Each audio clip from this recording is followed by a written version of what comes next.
자, 오늘 말씀의 제목은 하나님의 숨결이 되어 살아가다라는 제목으로 하나님 말씀 전하겠습니다. 우리는 성경에서 제자들을 봅니다. 이 12제자들을 보면 두 번 놀라게 됩니다. 제자들이 살아가는 방식, 생각하는 방식, 이런 거를 보면 어떻게 사람이 이렇게 변하지 않을 수 있을까에 대해서 놀랍니다.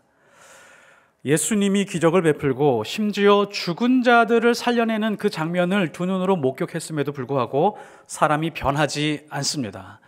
자기 중심대로 살고 자기 이기적인 모습대로 살아가게 됩니다. 어떻게 이렇게 지독하게도 사람이 변하지 않을까를 느낍니다. 또 한 번 놀라는 것이 있는데, 이렇게 지독하게 변하지 않던 이 제자들의 모습이 한순간에 변화된 것입니다. 어떻게 변화되지 않을 것 같은 사람이 이렇게 한순간에 변화될 수 있을까라고 하는 것은 정말 놀라운 사건입니다. 그리고 변했을 뿐만이 아니라 예수님이 가신 그 십자가의 길을 끝까지 따라갑니다. 한순간도 포기하지 않습니다. 이것도 또한 놀라운 사실입니다.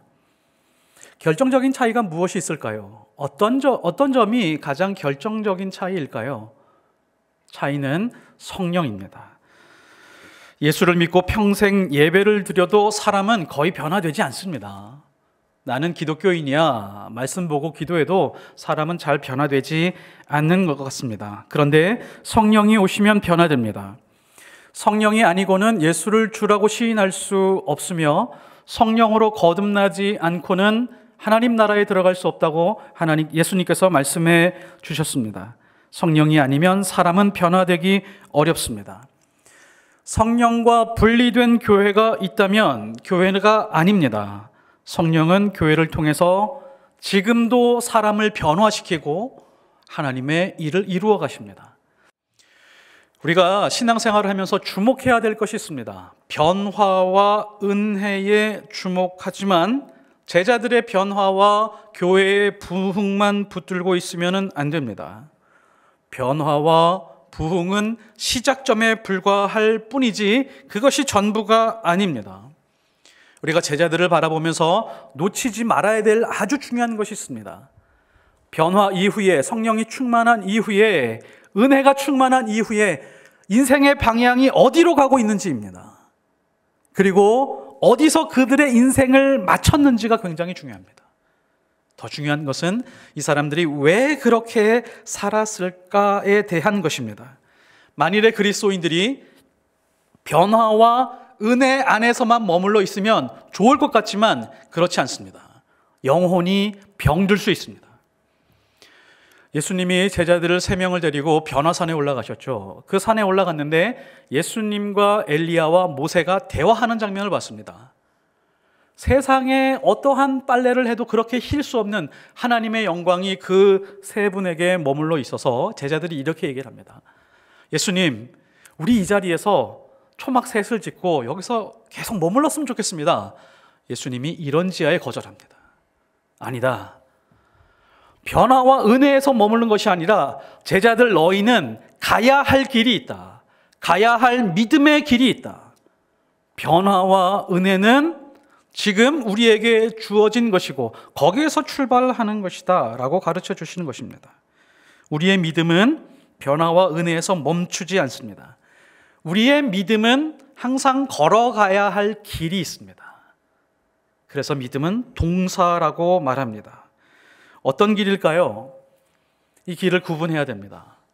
성공의 길일까요? 형통의 길일까요? 풍요로움의 길일까요? 아닙니다.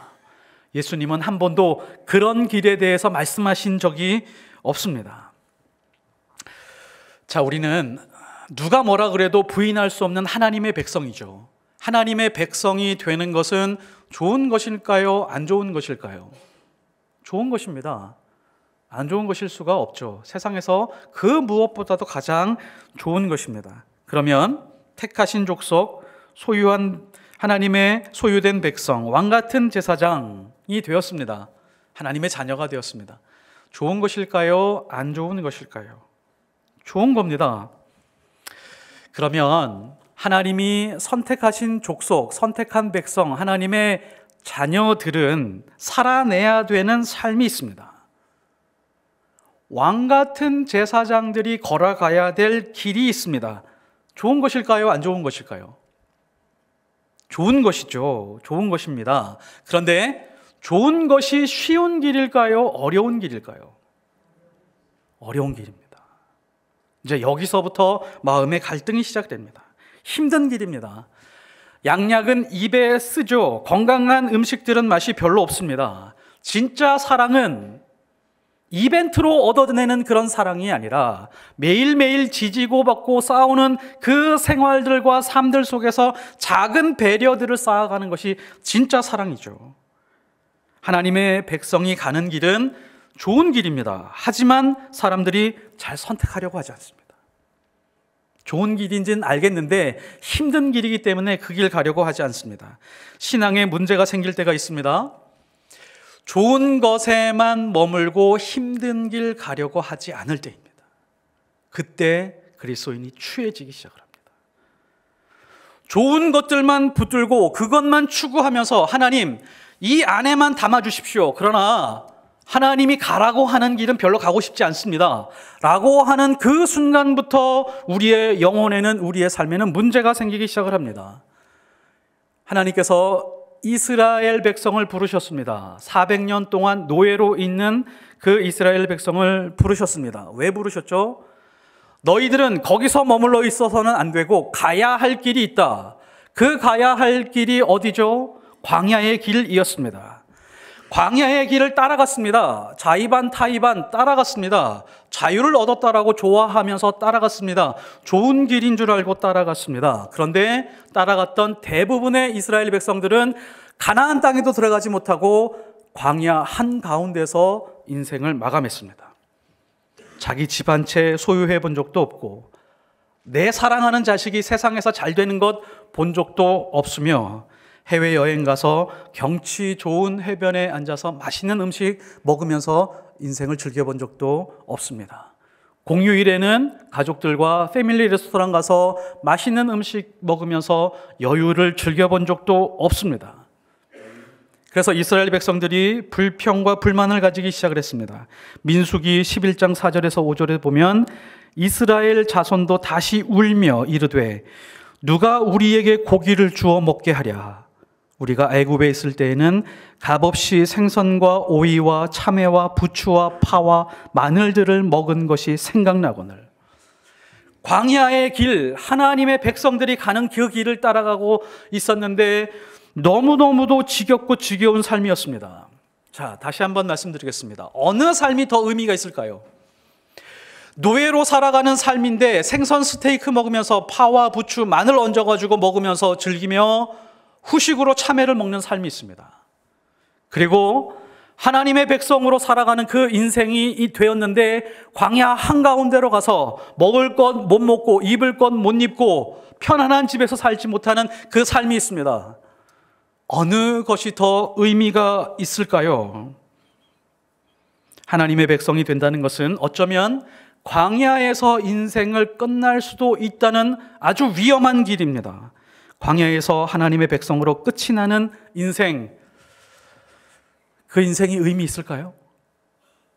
정말 의미 있습니까? 좋은 길인지도 알고 의미 있다는 것도 알지만 선뜻 그 길 가려고 하는 사람들이 많지 않습니다. 그리스도인들이 가야 할 길이 있습니다. 예수 믿는 사람들이 가야 할 길이 있습니다. 그 길이 뭐죠? 예수님이 걸어가신 길입니다. 예수님은 단 한 번도 다른 길을 제시해 준 적이 없습니다. 야, 이쪽도 있고 이쪽도 있는데 이쪽 갔다가 안 되면 이쪽으로 가라고 말하지 않고 자신이 걸어가신 그 길을 따라오라고 말씀하셨습니다. 너희가 나를 따라오려거든 자기를 부인하고 자기 십자가 지고 따르라고 말씀하셨습니다. 좁은 문으로 들어가야 됩니다. 모든 사람들이 가고 있는 그 문이 아니라 좁은 문으로 들어가서 좁은 길을 따라가라. 그 길을 따라오라고 말씀하셨습니다. 그 길 따라가다가 보니까 다른 사람을 함부로 비판할 수 없었습니다. 네 눈에 들보를 보고 다른 사람의 티를 보고 욕하지 마라. 다른 사람을 함부로 원망하지도 못하는 삶입니다. 오른뺨을 때리면 왼뺨을 들이대야 되고 속옷을 달라고 하면 겉옷까지 내주어야 하는 그런 삶입니다. 오른눈이 실족하면 빼어버리라고 하고 오른손이 잘못하면 찍어버리라고 말씀하셨습니다. 죽이고 싶은 사람이 있는데, 그렇게 미운 사람이 있는데 그 사람을 사랑하라고 말씀하셨습니다. 뿐만 아니라 예수님 따라가다가 보면 인생에서 성공 한번 해보지 못하고 죽을 수도 있다는 것을 경험합니다. 그래서 성경에서 복받은 사람들을 잘 골라내어 그 사람들 붙들고 기도할 때가 있죠. 하나님, 아브라함에게 주신 복을 우리 자손들에게 주시옵소서. 아브라함의 복을 놓고 기도합니다. 아브라함이 받았던 고난도 적당히 받긴 하겠습니다. 그러나 더 많은 복으로 갚아주십시오 라고 하는 마음으로 하나님 앞에 기도할 때가 있습니다. 다윗 왕이 걸어갔던 믿음의 길을 따라가면서 다윗 왕을 보면서 기도합니다. 시편을 붙들고 기도합니다. 마음 한켠에는 잘 되고 자손이 복되는 그런 길을 놓고 기도합니다. 다니엘을 모델로 놓고 자녀들을 축복할 때가 있습니다. 이 자녀들 세상에서 우뚝 서는 실력과 능력이 인정받는 엘리트의 삶을 살아가면서 하나님의 영향력을 미치는 그런 삶이 되게 하여 주옵소서라고 말하지만 우리의 현실은 그렇지 않습니다. 이런 삶이 이루어지기가 거의 어렵습니다. 어떤 사람은 신실한 믿음이 있어도 평생 월세나 전세에 살면서 근근히 살다가 생을 마감하는 사람들이 있습니다. 어떤 사람은 정말 믿음도 좋고 성품도 좋은데 예수님 닮아 있는 사람인 것 같은데 질병으로 고생하다가 무너진 가정, 실패한 인생으로 인생을 마감할 수도 있습니다. 이게 우리 믿음의 현실입니다. 우리는 예수님이 가신 길을 따라가는 것이 의미가 있을까요? 의미가 있습니까? 따라가고 싶으세요? 그런데 하나님의 말씀대로 광야 한가운데서 생을 마감해도 만족하는 사람이 있습니다. 그런 인생을 기뻐하는 사람이 있습니다. 이 땅에서의 삶은 초라해 보여도 예수님이 가신 그 길을 따라가는 삶을 기뻐하는 사람이 있습니다. 분명히 있습니다. 그 사람은 어떤 사람들일까요? 어떤 사람들일까요? 하나님을 사랑하는 사람들입니다. 우리에게 가장 필요한 것이 있습니다. 가장 필요한 것은 하나님이 예수님을 통해서 보여주신 그 영원한 사랑의 이야기입니다. 그 사랑의 이야기는 성령이 비추어 주어야 알 수 있습니다. 성령이 비추어 주시는 사랑의 말씀, 그 말씀을 통해서 경험할 수가 있습니다. 그래서 우리는 성령을 갈망해야 됩니다. 성령의 충만을 통해서 새 힘을 얻어서 살아가야 힘을 얻는 것이 아니라, 담대하게 살아가기 위한 것이 아니라 내 영혼 깊은 곳에 스티그마로 하나님의 사랑이, 십자가의 사랑이 남아있게 하기 위해서입니다. 오늘 말씀 보시면 교회가 기도하고 있습니다. 모여서 기도하고 있습니다.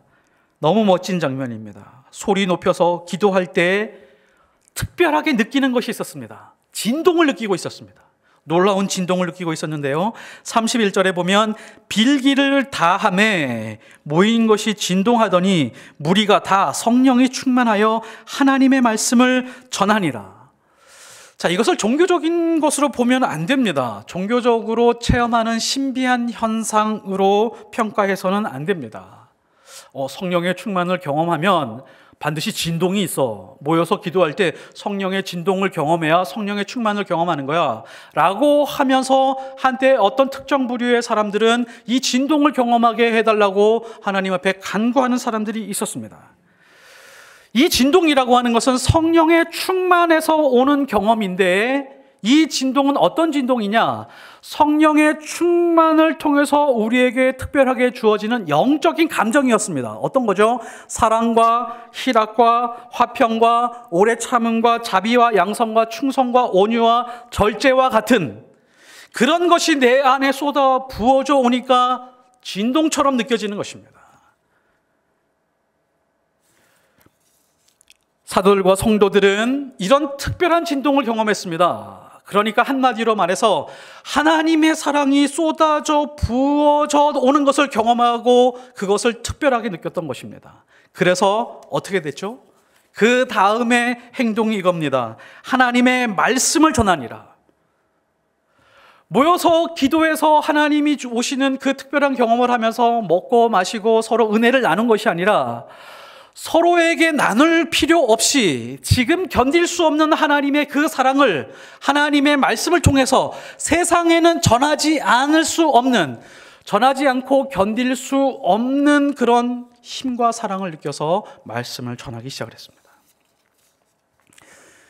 사도와 성도들을 한번 보십시오. 이 성도들은 세상의 권력이 얼마나 막강한지를 피부로 경험하고 있었습니다. 마음만 먹으면 로마의 정권과 그 통치자들이 혹은 제사장들의 권력이 지금 갓난아기에 불과한 교회를 얼마든지 짓밟을 수 있다는 것을 모를 리가 없습니다. 자, 근데 교회는 세상의 권력과 싸워야 할 필요성을 조금 더 느끼지 못했습니다. 27절과 28절을 보면 과연 헤롯과 본디오 빌라도는 이방인과 이스라엘 백성과 합세하여 하나님께서 기름 부으신 거룩한 종 예수를 거슬러 하나님의 권능과 뜻대로 이루려고 예정하신 그것을 행하려고 이 성에 모였나이다. 자, 이거 잘 보십시오. 굉장히 중요한 부분입니다. 지금 하나님의 권능과 뜻을 실행하려고 예정된 사람들이 교회여야 되는데 지금 교회가 기도하면서 보는 것은 뭐냐면 저 세상의 권력이 하나님의 예정과 섭리 안에 있어서 예수님을 거슬리는 것조차도 하나님의 예정 안에 있으면서 그렇게 행하고 있다는 것입니다. 자, 그러면 교회는 이렇게 기도해야 되죠. 자, 그것을 보면서 하나님, 로마의 권력이 이집트의 군사들처럼 홍해 바다에 다 수몰되게 하여 주옵소서. 제사장들의 저 잘못된 권력이 광야에 먼지같이 없게 하시어 하나님의 영광이 온 세상 위에 우뚝 서게 하옵소서. 이렇게 기도할 수 있는데 그렇게 기도하지 않습니다. 무엇을 본 거죠? 저렇게 악한 권세들조차도 하나님의 예정 안에 포함되어 있다라고 하는 것을 보고 있습니다. 그러니까 하나님의 예정하심에 따라서 진행이 되면서 교회를 짓밟을지라도 그리스도인을 죽이려고 할지라도 언젠가는 하나님의 뜻대로 소멸될 것이며 하나님이 통치하고 있다라고 하는 그런 고백입니다. 오늘 말씀을 통해서 이 부분을 명확하게 구분하셔야 됩니다. 세상이 가지고 있는 고유한 힘과 권력이 있습니다. 그리고 교회에게 주신 특별한 힘이 있습니다.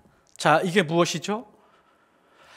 하나님은 세상에게 허용한 것이 있는데 권력과 무기와 군대와 돈의 힘을 허락하셨습니다. 자, 그런데 교회에게는 돈과 권력이라고 하는 것은 절대로 주어지지 않았습니다. 군대의 힘으로 세상과 맞서서 싸우게 하지 않으셨습니다. 힘의 불균형이 일어났죠. 교회는 굉장히 연약하게 보이고 항상 그 싸움으로 싸워가야 되고 세상은 거대합니다. 언제나 우는 사자와 같이 삼키려고 하도록 그런 불균등한 싸움, 불공정한 싸움으로 싸워가게 만들어 놓으셨습니다. 그리스도인은, 교회는 그냥 세상에서 부당한 모습으로 당해야 되는 모습으로 그렇게 정해 주셨습니다. 교회가 언제 시험에 빠질까요? 세상의 권세보다도 더 큰 권세를 가지려고 할 때 교회는 망가집니다. 그래서 지금 교회가 기도하는 장면을 다시 한번 보십시오. 주여, 이제도 그들이 위협함을 굽어보시옵고 세상이 자신의 권력을 가지고 힘과 실력과 능력을 가지고 돈의 힘을 가지고 저렇게 살아가고 있지만 하나님 다스려 주십시오.